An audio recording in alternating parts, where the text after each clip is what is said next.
Pepsi, Coca Cola, KFC, Let's KFC. पूरी दुनिया के मुसलमान Genocide. 50,000 people have died. इन बड़े बड़े ब्रांड्स बॉयकॉट कर रहे हैं। लेकिन क्यों? आखिर मुसलमानों के इस बॉयकॉट का फायदा क्या है? How effective are these boycotts? किस तरह इन कंपनीज को बॉयकॉट करने से फलस्तीन में किसी बच्चे की जान बचाई जा सकती है? See, I literally cry every day. और इस बॉयकॉट से इजराइल को क्या फर्क पड़ता है? Give us the tools faster and we'll finish the job faster. Hello दोस्तों, अस्सलाम वालेकुम। तो कैसे हैं आप लोग? उम्मीद है आप लोग बिल्कुल ठीक होंगे। तो आ गए हम लोग एक नए वीडियो पे फिर से रिएक्शन देने के लिए, मैं और मेरी बहन। अस्सलाम वालेकुम गाइस, कैसे हैं आप लोग? तो आज हम जिस वीडियो पे रिएक्शन देने वाले हैं उस वीडियो का नाम है इजराइल वर्सेस 200 करोड़ मुस्लिम। तो बॉयकॉट का जो मुहिम चला है, तो देखते हैं कि बॉयकॉट का क्या फ़ायदा हो रहा है, क्या फ़ायदा नहीं हो रहा है। तो इस वीडियो में ये भाई ने बताया है, तो हम भी देखते हैं और आप लोग भी पूरा वीडियो ज़रूर देखिएगा। तो चलो बिना देरी करते हुए पहले वीडियो देख लेते हैं, फिर आप लोग से लास्ट में बात करेंगे। तो चलो दोस्तों, वीडियो को मैं शुरू करता हूँ। 1 2 3 and start. Pepsi, Coca Cola, KFC, Let's KFC. पूरी दुनिया के मुसलमान Genocide. 50,000 people have died. इन बड़े बड़े ब्रांड्स बॉयकॉट कर रहे हैं। लेकिन क्यों?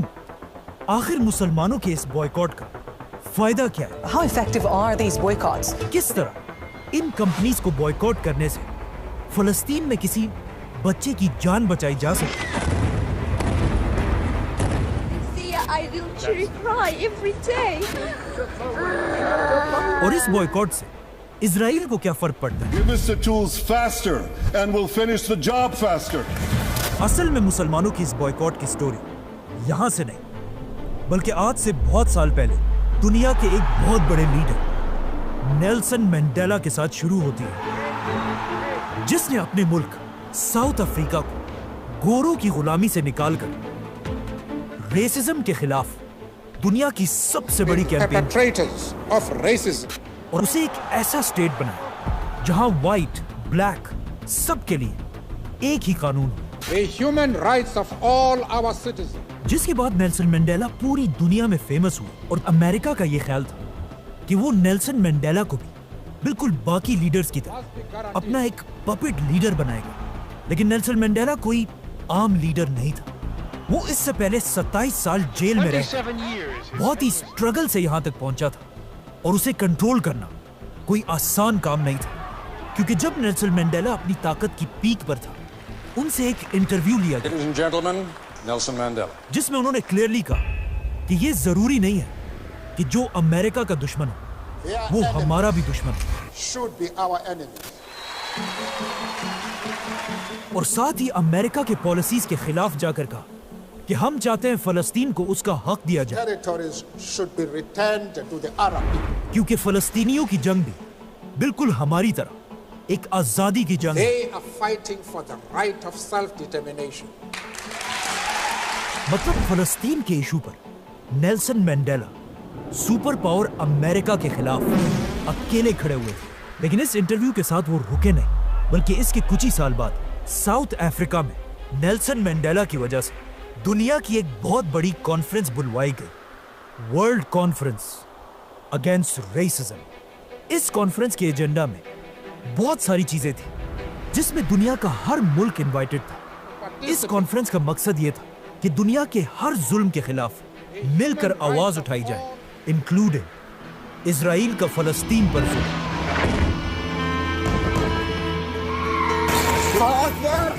ये देखकर पूरी दुनिया में सिर्फ 2 कंट्रीज ने इस कॉन्फ्रेंस की मुखालफत की और इसका बॉयकॉट किया, इजराइल और अमेरिका। लेकिन अजीब बात यह है कि ये कॉन्फ्रेंस शुरू तो हुई, लेकिन कभी खत्म नहीं हो सकी, क्योंकि ये कॉन्फ्रेंस सितंबर 2001 में हुई थी और इसके शुरू होने के सिर्फ 3 दिन बाद अमेरिका पर हमला किया गया।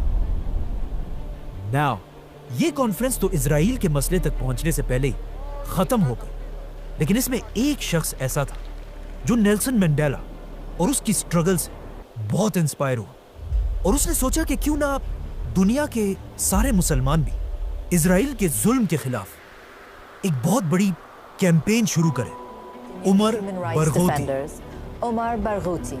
और इजराइल का बायकॉट करना चाहिए। बायकॉट, असल में ये लफ्ज बायकॉट नहीं बल्कि बॉयकॉट है, जो आज से 150 साल पहले इंग्लैंड के एक जालिम बिजनेसमैन चार्ल्स बॉयकॉट का नाम था, जो वहां अपने वर्कर्स पर बहुत जुल्म किया करता था और उनसे बहुत ज्यादा टैक्स लिया करता था। आखिर एक दिन इन सारे वर्कर्स ने चार्ल्स बॉयकॉट के इस जुल्म से तंग आकर उसके खिलाफ एक बगावत करने की कोशिश की, लेकिन चार्ल्स बॉयकॉट इतना पावरफुल आदमी था कि इन वर्कर्स का उससे लड़ना इम्पॉसिबल था। लेकिन उन्होंने हार नहीं मानी। इन सारे वर्कर्स ने मिलकर बॉयकॉट के खिलाफ एक प्लान बनाया कि आज के बाद चार्ल्स बॉयकॉट के लिए ना हम कोई काम करेंगे, ना इसके कपड़े धोएंगे, ना इसके लिए खाना बनाएंगे और ना इससे कोई भी चीज खरीदेंगे। इन वर्कर्स का यह प्लान इतना जबरदस्त था कि इसके कुछ ही अरसे बाद बॉयकॉट इनसे जान छुड़ाकर हमेशा के लिए यहां से भाग गया। और ये एक इतना जबरदस्त पीसफुल प्रोटेस्ट था कि दुनिया में हर तरफ लोग इसे यूज करने लगे। यहां तक कि इस प्रोटेस्ट का नाम ही चार्ल्स बॉयकॉट की वजह से बॉयकॉट पड़ा।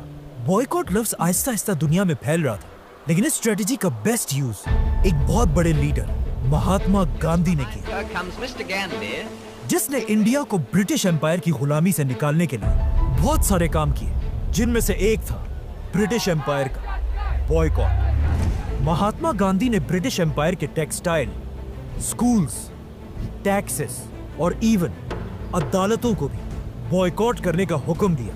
गांधी की इसी स्ट्रेटेजी को देखकर दुनिया के और भी बहुत सारे लोग इस स्ट्रेटेजी को यूज करने लगे। मतलब जब इंडिया में ये सब कुछ हो रहा था, अचानक वहां यूरोप में दुनिया की सबसे बड़ी जंग शुरू हुई, वर्ल्ड वॉर 2, जिसमें जर्मनी के लीडर एडोल्फ हिटलर ने यूरोप के यहूदियों को मारना शुरू किया। और यहूदियों के पास बिल्कुल भी इतनी ताकत नहीं थी कि वो हिटलर जैसे खतरनाक इंसान के साथ गन्स और टैंकों से मुकाबला करें। तो उस वक्त के यहूदियों ने मजबूरन इंडिया के महात्मा गांधी से सीखा और पूरी दुनिया में यहूदियों को जर्मनी का बॉयकॉट करने को कहा, जिसके बाद पूरी दुनिया के यहूदियों ने मिलकर जर्मनी से हर चीज खरीदना बंद कर दिया। यहूदी प्रोफेसर्स जर्मन यूनिवर्सिटीज से रिजाइन करने लगे। इवन जर्मनी के यहूदी अपनी जर्मन सिटीजनशिप भी छोड़ने लगे। इन्हीं यहूदियों में उस वक्त के एक बहुत बड़े साइंटिस्ट एल्बर्ट आइंस्टाइन भी थे,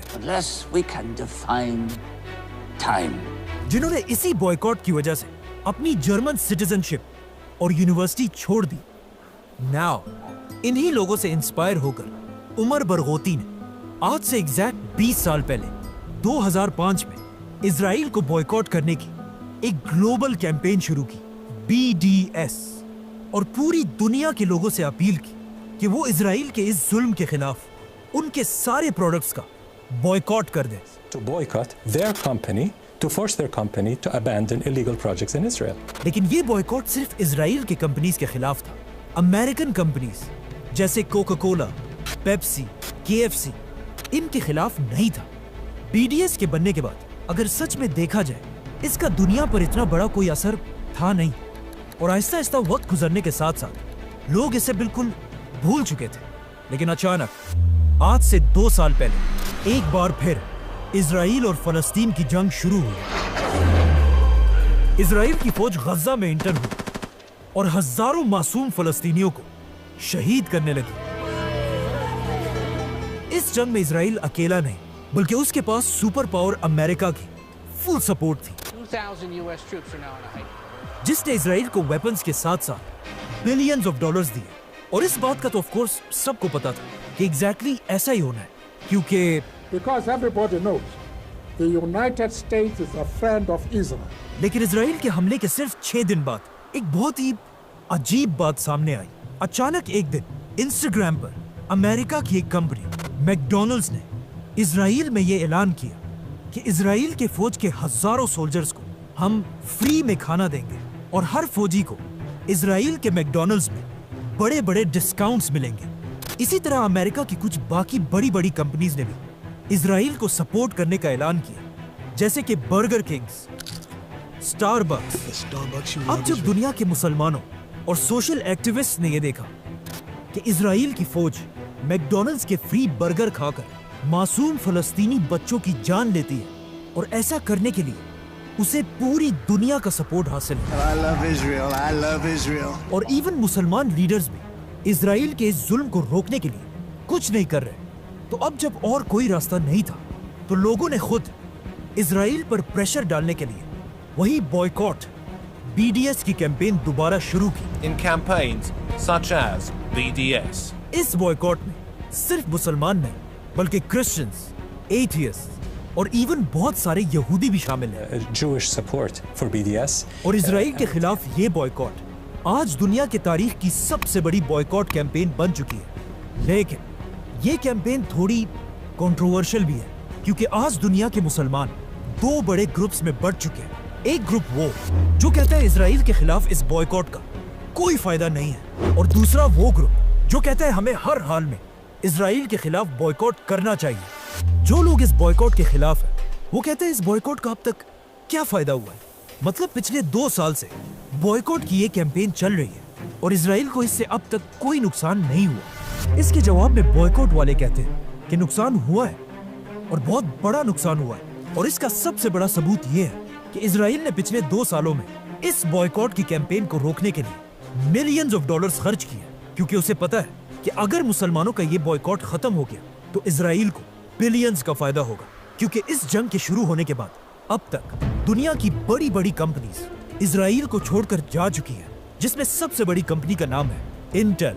इंटेल ने इजराइल के साथ $25 बिलियन की डील इस जंग की वजह से खत्म कर दी है और ये डील इजराइल की तारीख की सबसे बड़ी डील थी। सिर्फ यही नहीं बल्कि इजराइल पर इतना प्रेशर है कि अब तक इजराइल में 46,000 कंपनीज बंद हो चुकी है। इस जंग से इजराइल के अगर पूरे नुकसान को देखा जाए तो वो कुछ $300 बिलियन बनते हैं और इजराइल अब तक इस जंग में 66,000 फलस्तीनियों को मार चुका है। मतलब फलस्तीन के हर एक शख्स के शहीद होने से इजराइल को $5 मिलियन का नुकसान हुआ है। वेट। अगर इजराइल फलस्तीन पर इतना ही जुल्म कर रहा है तो लोगों को चाहिए इजराइल का बॉयकॉट करें, अमेरिकन कंपनीज का नहीं। पेप्सी, कोका कोला, KFC ये सारी तो अमेरिकन कंपनीज हैं। इनका इजराइल के साथ क्या ताल्लुक है? ताल्लुक है अमेरिका के इन कंपनीज की इन्वेस्टमेंट के बगैर इजराइल की दुनिया में कोई औकात नहीं है। मतलब हर साल अमेरिका के इन कंपनीज की तरफ से इजराइल में बिलियंस ऑफ डॉलर्स इन्वेस्ट होते हैं जिसकी वजह से इजराइल की पूरी गवर्नमेंट, फौज और इकोनॉमी चलती है। लेकिन अब मसला ये है कि अमेरिका की ये कंपनीज सिर्फ इजराइल में नहीं बल्कि इजराइल से बाहर 57 इस्लामिक कंट्रीज में भी फैली हुई है और दुनिया के 200 करोड़ मुसलमान हर दिन इन कंपनीज के प्रोडक्ट्स को यूज करते हैं। अब अगर पूरी दुनिया के मुसलमानों ने मिलकर अमेरिका के इन कंपनीज को वार्निंग दी कि या तो तुम्हारा बिजनेस दुनिया के 200 करोड़ मुसलमानों के साथ होगा और या सिर्फ 1 करोड़ की आबादी वाले इजराइल के साथ, तो जब ये कंपनीज एक तरफ 200 करोड़ और दूसरी तरफ सिर्फ 1 करोड़ लोगों को देखेंगे तो इनके पास कोई ऑप्शन नहीं बचेगा और वो अपनी सारी इन्वेस्टमेंट इजराइल से निकाल देंगे जो शुरू हो चुका है।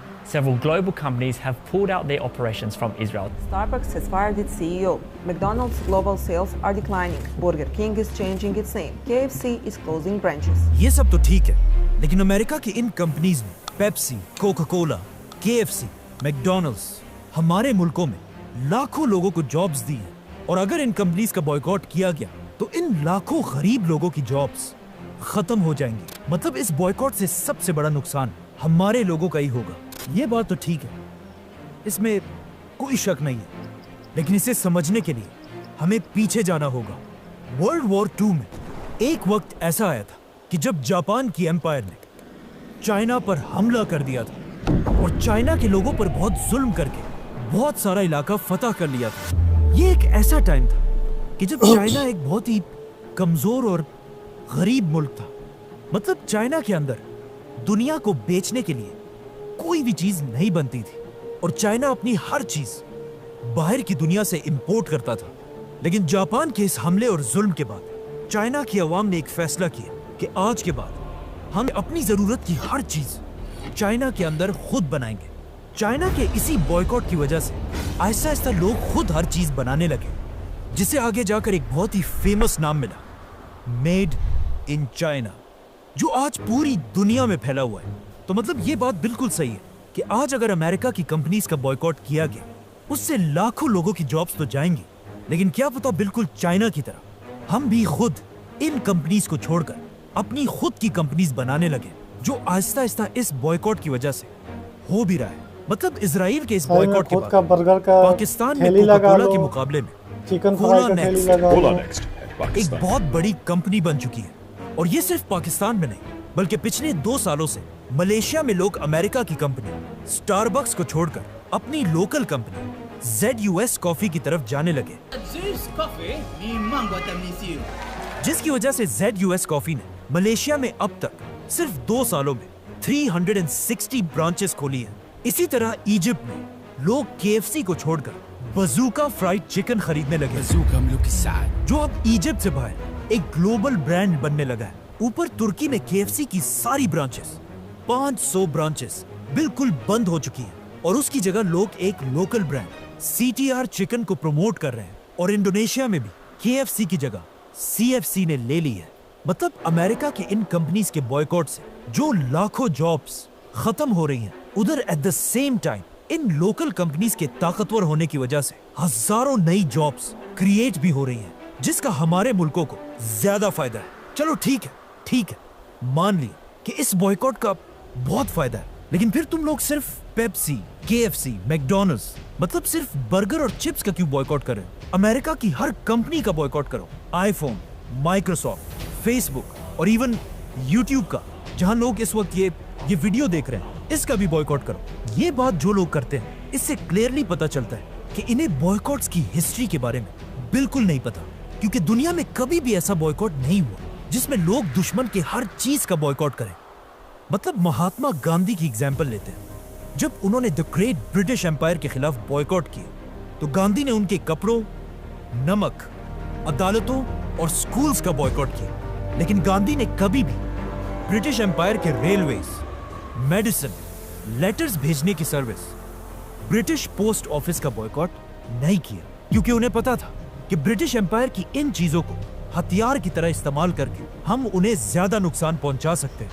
इसी तरह जब आइंस्टाइन ने हिटलर का बॉयकॉट किया, उसने अपनी जर्मन सिटीजनशिप, यूनिवर्सिटी और लेक्चर्स सब छोड़ दिए, लेकिन कभी भी जर्मनी की टेक्नोलॉजी का बॉयकॉट नहीं किया और आखिर तक जर्मनी के साइंटिस्ट के साथ कनेक्टेड रहे। व्हिच मींस बॉयकॉट का मतलब कभी भी ये नहीं होता कि जाहिलों की तरह हर चीज का बॉयकॉट किया जाए, बल्कि सिर्फ उन चीजों का बॉयकॉट किया जाए जिससे हमें फायदा और दुश्मन को नुकसान हो। इन शॉर्ट, मुझे इन सारे बातों के बाद यही लग रहा है कि इस बॉयकॉट की मिसाल ऐसी ही है कि अगर कोई शख्स मुझे मारने के लिए मेरे सर पर क्लाशिनकोफ रखे और मैं उससे लड़ने के लिए सिर्फ एक पत्थर उठाऊं। ये बात बिल्कुल सही है, लेकिन मेरा पॉइंट ये है कि अगर कोई शख्स मुझे मारने के लिए मेरे सर पर क्लाशिनकोफ रखे और मेरे पास कोई और ऑप्शन ना हो, तो मैं उससे लड़ने के लिए एक पत्थर भी ना उठाऊं। Subscribe. तो दोस्तों, वीडियो बहुत ही जल्दी ख़त्म हो गया। और भी देखना चाह रहा था, हम तो एकदम वीडियो में घुस ही गए थे और बहुत ही अच्छा वीडियो बनाए हैं भाई। वही जो इनका यही समझाना है भाई, जिस चीज़ के बिना हम रह सकते हैं, जिसका हम दूसरा ऑप्शन ढूंढ सकते हैं, कम से कम उस पर तो हम कुछ कर सकते हैं। जैसे कि ज़रूरी थोड़ी है कि एक बर्गर खाएंगे तो बर्गर किंग से ही खाएंगे, लोकल किसी दुकान से भी खाएंगे तो सेम ही टेस्ट मिलेगा और सेम ही पेट भरेगा। जैसे कि कोल्ड ड्रिंक के जगह नींबू पानी पी लिए, गन्ने का जूस पी लिए, तो वही फ़ायदा होगा। और KFC के जगह चिकन फ्राई कहीं दुकानों पे मिलता रहता है मार्केटों में, वो खाए तो उससे अच्छा ही मिल जाता है और सस्ता भी मिल जाता है। तो जिस चीज़ पे हम कोई दूसरा ऑप्शन देख सकते हैं, उस पर कम से कम इतना तो चोट देना चाहिए कि हाँ, बंदे को लगे कि हाँ भाई, हमारा कुछ नुकसान हो रहा है। और जैसे कि जो चीज़ है कि हम उसका दूसरा ऑप्शन नहीं चूज कर सकते हैं, उसके बगैर हमारा भी कुछ घाटा होगा, तो उसको अपनाए रह सकते हैं और इंतज़ार कर सकते हैं कोई दूसरा ऑप्शन जैसे मिले, अपना उस पर शिफ्ट हो सकते हैं। और जो फ़लस्तीन में अपने बेगुनाह लोग मर रहे हैं 2 सालों से, बच्चे मर रहे हैं, उनके लिए कम से कम हम और कुछ नहीं कर सकते तो इतना तो कर ही सकते हैं, दुआ कर सकते हैं और ये जो मुहिम छेड़ा है उसका हम समर्थन कर सकते हैं। क्यों? हमें भी अगर कुछ खाने का मन करे तो हम ये कंपनियों का नहीं खाते, बंद कर दिया हमने खाना। पेप्सी वगैरह, कोको कोला या फिर KFC वगैरह नहीं लाते, घर पे अपना बनाते खाते हैं, नींबू पानी पीते हैं ज़्यादातर। पेप्सी वगैरह ये सब हमने बॉयकॉट कर दिया है। तो उम्मीद है आप लोग भी ये वीडियो देखकर जो हैं इंडिया वाले, बाकी जो जितने जहाँ के वीडियो देख रहे हैं और ये सब कंपनियों के प्रोडक्ट यूज़ कर रहे हैं, तो मैं रिक्वेस्ट करूँगी कि प्लीज़ ना करें, बॉयकॉट आप भी कर दे, बिल्कुल ही एकदम कर दे, ताकि हमारे फ़लस्तीन के लोग अच्छे रहे, सुरक्षित रहे और उनके सपोर्ट में कुछ हो। हाँ, जब तक कुछ ये निर्णय ना ले वो कि हाँ ये नहीं करना चाहिए चाहे नहीं करना चाहिए, और भी कई सारे ऑप्शन हैं, वो छोड़ के दूसरा ऑप्शन है। अगर आप लोगों को हाँ लगता ही है कि हमें कुछ पीना ही है तो सोडा पी सकते हैं, लोकल सोडा पी सकते हैं, कुछ और जीरा वगैरह जो भी आता है। छाप से लेके नींबू पानी पी लो, उनका भी फ़ायदा हो जाएगा, बेचारे धूप में जो बेचते हैं उनका भी मुनाफा हो जाएगा। ये कंपनियों का पीना अभी बॉयकॉट ही करना चाहिए। हाँ, और क्या। तो बहुत ही बेहतरीन वीडियो बनाए थे, हमें भी अच्छा लगा। आप लोगों को कैसा लगा कमेंट करके ज़रूर बताइएगा। तो चलो इस वीडियो में इतना ही था, मिलेंगे आप लोगों से अगले वीडियो में। अगर चैनल पर नए हो तो चैनल को सब्सक्राइब करके, वीडियो को लाइक करके वीडियो ज़रूर शेयर कीजिएगा ज़्यादा लोगों पे, ताकि ज़्यादा लोगों को पता चले इसके बारे में और ज़्यादा से ज़्यादा लोग इसके ऊपर अमल करें।